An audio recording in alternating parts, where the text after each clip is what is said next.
Hello guys, my name is Harshit. Continuing with our introduction topic. इस video में हम समझेंगे कि पेनिट्रेशन टेस्टिंग के फेजेस क्या क्या हैं या किस ऑर्डर में हमें पेनिट्रेशन टेस्टिंग को परफॉर्म करना चाहिए। आपका सबसे पहला सवाल होगा, हमें एथिकल हैकर बनना है, हमें एथिकल हैकिंग के फील्ड में जाना है, हम पेनिट्रेशन टेस्टिंग क्यों समझ रहे हैं। इसका एक बहुत इजी सा आंसर है जो मैंने आपको पहले भी बताया है कि एथिकल हैकिंग को हम पढ़ते हैं, एथिकल हैकिंग की हम प्रैक्टिस करते हैं, लेकिन एथिकल हैकर की कोई जॉब नहीं होती। जॉब कौन सी होती है? पेनिट्रेशन टेस्टर की। हमें इसीलिए पेनिट्रेशन टेस्टिंग के फेजेस पढ़ने पड़ते हैं, क्योंकि कंपनी में हम इसी ऑर्डर में चलते हैं। और एंड तक इस वीडियो को देखना, क्योंकि मैंने लास्ट में एक बहुत अच्छा सिनेरियो लेके आपको सब कुछ क्लियर हो जाएगा। एक ही स्लाइड में मैंने बताया है, प्लीज लास्ट तक देखो ताकि आपको सब कुछ क्लियर हो जाए।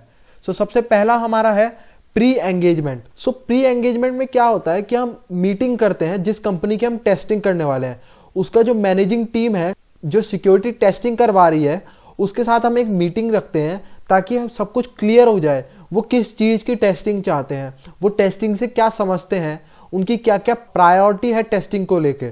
कुछ लोग नेटवर्क टेस्टिंग को लेके ज्यादा प्रायोरिटी देते हैं, कुछ वेबसाइट टेस्टिंग को लेके ज्यादा प्रायोरिटी देते हैं। तो इसमें हम सब कुछ क्लियर कर लेते हैं कौन कौन से रिस्ट्रिक्टेड एरिया हैं जहां पे वो नहीं चाहते कि हमारी सिक्योरिटी टीम पहुंचे। यहाँ पे हमें सब कुछ क्लियर करना होता है। उसके बाद प्लानिंग एंड रिकॉन के अंदर हम सबसे पहले प्लानिंग करते हैं। प्लानिंग में हम ब्लूप्रिंट टाइप का एक तैयार करते हैं कि किस ऑर्डर में हम जो है टेस्टिंग करेंगे और क्या प्रायोरिटी जो कंपनी की प्रायोरिटी है उस हिसाब से हम अपनी प्लानिंग करते हैं। उसके बाद हम रिकॉनेसेंस, सेम एज फुटप्रिंटिंग का जैसे हमने एथिकल हैकिंग में पढ़ा था, हम पूरी इंफॉर्मेशन गैदरिंग करते हैं। इसके अंदर जितनी ज्यादा से ज्यादा इंफॉर्मेशन हम गैदर कर सकते हैं कंपनी की, वो करते हैं। उसके बाद आता है threat modelling and vulnerability identification. इसके अंदर हम क्या करते हैं? इसके अंदर हम सबसे पहले रैंक वाइज जो हमें वल्नरेबिलिटीज मिली हैं उनको हम रैंक वाइज लगाते हैं। कुछ कंपनीज के लिए कोई वल्नरेबिलिटीज बहुत ज्यादा ऊपर हो सकती है रैंक में और कुछ बहुत नीचे, ठीक है। तो हम उन ऑर्डर में उनके टेस्टिंग करते हैं। जो जितनी ज्यादा रैंक में ऊपर होगी उतनी ज्यादा हमारी सिक्योरिटी टीम उसे प्रायोरिटी देगी। इसमें हम ये करते हैं कि threat modelling and vulnerability identification में हम रैंक वाइज बग्स और वल्नरेबिलिटीज को लगाते हैं ताकि किस पे हमें ज्यादा ध्यान देना है ये पता लग सके। उसके बाद आता है exploitation phase. Exploitation phase same as जैसे एथिकल हैकिंग में था कि इसमें हम हैकिंग करते हैं, हम एक्सप्लॉइट करते हैं। जो वल्नरेबिलिटीज हमें मिली है उनको हम एक्सप्लॉइट करते हैं। ये सेम होता है जैसे एथिकल हैकिंग में था। उसके बाद आता है पोस्ट एक्सप्लॉइटेशन। पोस्ट एक्सप्लॉइटेशन में हम क्या करते हैं कि हमें एक्सप्लॉइटेशन में हमने एक सिस्टम को हैक करा है, उससे कितना ज्यादा हम डैमेज दे सकते हैं हम ये देखते हैं।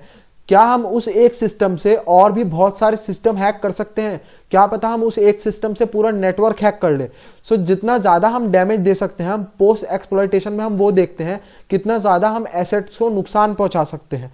हम ये सब देखते हैं पोस्ट एक्सप्लॉइटेशन में। उसके बाद आता है रिपोर्ट मेकिंग। रिपोर्ट मेकिंग में हम क्या करते हैं? रिपोर्ट मेकिंग में हम कंपनी को बताते हैं, एक रिपोर्ट बना के हमने क्या क्या गलतियां ढूंढी, कितना डैमेज आपको हो सकता है। और रिपोर्ट मेकिंग हम दो तरह से बनाते हैं, एक टेक्निकल टीम यानी कि जो उनकी सिक्योरिटी टीम होगी उनको समझाने के लिए, और एक जो non technical person managing team, ठीक है, उनको ज्यादा टेक्निकल नॉलेज नहीं होती। उनके लिए हम इजी ल्यूसिड लैंग्वेज में बनाते हैं। वो भी हमारे को करना होता है, इसलिए हमें दोनों के तरह से सोचना होता है और दोनों के लिए रिपोर्ट मेकिंग करनी पड़ती है। उसके बाद लास्ट फेज होता है हमारा रेजोल्यूशन एंड रीटेस्टिंग, यानी कि जब कंपनी इशू को रिजॉल्व कर ले उसके बाद हम दोबारा एक बार रीटेस्टिंग करते हैं ताकि हमें पता चले जो वल्नरेबिलिटीज या बग्स हमने ढूंढे थे वो ढंग से फिक्स हुए हैं, क्या वो दोबारा हैक हो सकते हैं या नहीं। आई होप आपको इससे क्लियर हुआ होगा। अगर नहीं हुआ मैं आपको एक सिनेरियो लेके अब समझाने वाला हूं, उससे आपको सब कुछ एक बारी में क्लियर हो जाएगा। एक सिनेरियो बिल्ड करते हैं। एक हाउस ओनर ने हमें बुलाया कि हम उसकी हाउस की सिक्योरिटी टेस्ट कर सके, यानी कि वो चाहता है कि एक थीफ उसके घर में घुस सकता है या नहीं, और अगर घुस सकता है तो जहां पे उसके सारे एसेट्स पड़े हैं जिस सेफ के अंदर, वो वहां तक पहुंच के उन्हें चोरी कर सकता है या नहीं। देखते हैं सबसे पहले प्री एंगेजमेंट फेज में क्या होगा।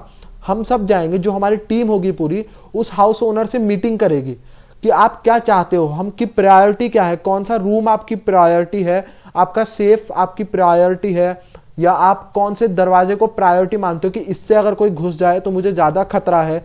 ये सब हम उसमें डिस्कस करते हैं। हाउस ओनर के साथ। उसके बाद सेकंड आता है प्लानिंग एंड रिकॉन।